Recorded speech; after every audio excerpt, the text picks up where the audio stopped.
Milwaukee, I'm your host, Andrea Williams. Our focus this morning has been on veterans as we prepare to observe Veterans Day on Monday, November 11th. Last segment, we discussed the War Memorial Center, and my next guest, they're here to tell us about a project that you will soon be able to see at the War Memorial. Fred Royal, he's the president of the NAACP Milwaukee chapter, and James Lindsay is a Marine Corps vet who serves as a case manager for the Center for Veterans Issues. How are you, gentlemen? Great. Very well. Thank you both for being here. And the two of you serve on a very special committee, along with several others, that was put together to contribute to a display that's going to represent African American veterans at the War Memorial. How did this all come about?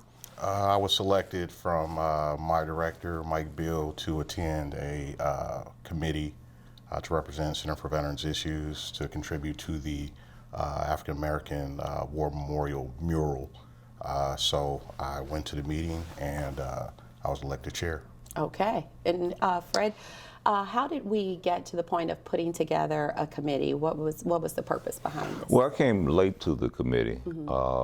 There were a lot of processes that had already been in place by the time I arrived, but what was unique about this is the first African American veterans acknowledgement in the War Memorial, which brought me to my attention as the president of the NAACP and also as an Air Force veteran. I thought that, as it was stated, after 61 years of existence, it was time to honor our Wisconsin veterans. Okay, and thank you both for your service. I didn't know you were an Air Force vet. That's amazing. And Otis Winstead, who's the executive director of Great Lakes Dry Hooch, which is a place where veterans kind of gather informally. They have coffee and they talk and just kind of they are amongst each other and share stories. Yeah, that's located at 1030 East Brady Street. He is the one that brought this story to my attention. He said he visited the War Memorial, and after walking through several times, he didn't see any public displays of African American servicemen and women. So he approached David Drent, who is the current president and CEO at the War Memorial, and David welcomed this idea with open arms. So talk about the importance of seeing servicemen and women of color at a place like the War Memorial Center. Well, from my perspective, I just look at the rich history that African Americans have contributed not only to this country but to its military. You know, you could begin with Crispus Attucks. He was the first person to die during the Revolutionary War. A lot of people do not know that he was African American. And just so much rich history, such as the Tuskegee Airmen. I'm glad that you guys had one of its members here.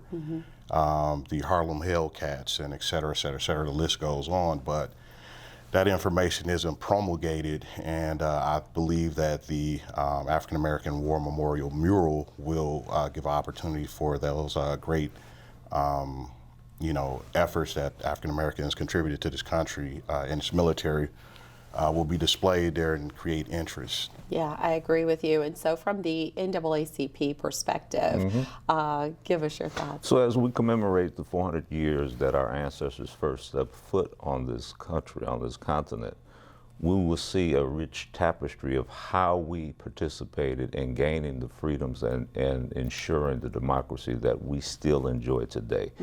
But what's truly unique about this memorial is that it's going to focus on the African American veterans from Wisconsin and highlight their significant contributions to major battles that we've been through in this country. Yeah, so what is this project going to look like? Because you guys came together on this committee, and I'm guessing this is where you kind of exchanged ideas and thoughts and figured out what exactly was going to be presented on this mural, right? Correct. So what we wanted to do is we wanted to depict the African American effort in the military from its inception, as like I said, with Crispus Attucks, all the way to current times such as OEF, OIF. And with the help of the other members, we all decided what images and what units we wanted to depict on the mural itself. And there's going to be a special time set aside to unveil this mural to the public, right? Date to be determined. But November 11th, there is going to be a fundraiser at Garfield 502 at 6 p.m. that will raise funds for this effort. First place prize is a 65-inch television. Second is a laptop, and third is $100. Yeah, those are some great prizes. Come on out and have a good time and support a good cause. But one of the things that we want to highlight, this is a collaboration with CVI, Dry Hooch, SDC, NAACP, NAM Vets, to come together. And when you have such strong personalities at the table, everybody is vying for their ideal to be highlighted. So as I said, to bring forth this collaboration in a timely manner and finally bring this across the finish line, I think is monumental.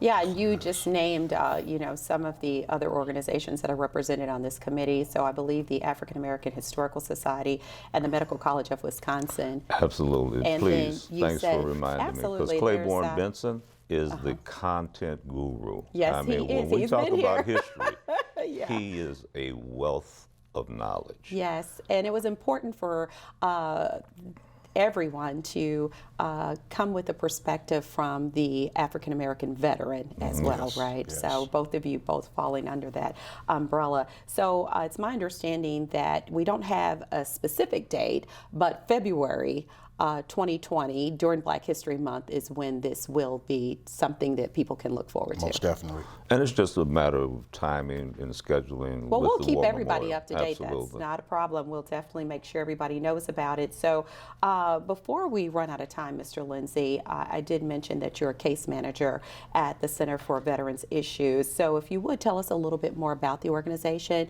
and how you serve veterans and their families daily. For me to go into, to tell a story about Center for Veterans Issues, it has a rich history. It has a rich African American inception history from the veterans returning from Vietnam. So I just hope that the public will show interest in Center for Veterans Issues, because from its inception, it has a great story that needs to be told. As a case manager, I've been a case manager for the last 8 years, the last decade.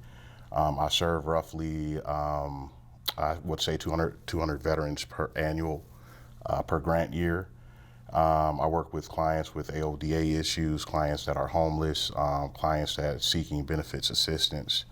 And I would say that I love my job. I love working with veterans, and we work with all veterans. It's not, specific to one group. And our claims department is one of the excellent claims departments in Wisconsin. Veterans have been awarded, claims that worth $200,000 sometimes from claims that was established previously. But as a case manager, our focus right now in the state of Wisconsin is homelessness. Right now we have roughly, we're just about in every county in the state of Wisconsin, but that's our greatest task, is creating a situation where those veterans that are homeless or suffering from AODA issues are housed. Well, thank you for sharing that. And if you would, Fred, anything else you guys want to share about this effort, or why the community should take pride in being a part of helping raise money for the effort and being there to see it unveiled? Well, actually, it's going to be an opportunity for us to bring in our students from MPS and other high schools of surrounding communities to highlight the historic perspective of the leadership that African Americans have had in this country. Anything special going on with the NAACP that people need to know about? Well, we just celebrated our 95th year of being in existence in Milwaukee, and unfortunately we're still fighting the battles that we started to fight 95 years ago. Segregation, poverty, joblessness, mass incarceration, all of those things that need to be addressed from a systemic point of view. And we're still fighting that fight. Okay, well, thank you both for coming by and just really sharing the information on this mural that's going to be at the War Memorial. I think it's great news, and I'm excited to see it. We are too. All right, have a good one. Fred Royal, he's the president of the NAACP Milwaukee chapter, and James Lindsay, he's a case manager for the Center for Veterans Issues. For more information on these organizations, you can visit naacp.org or cvivet.org. When we return to Our Issues Milwaukee, we'll get an update on the Corey Adams Searchlight Act and discuss the grand opening of Corey's Place. It's a home for individuals and veterans who are homeless. We'll do that right after this.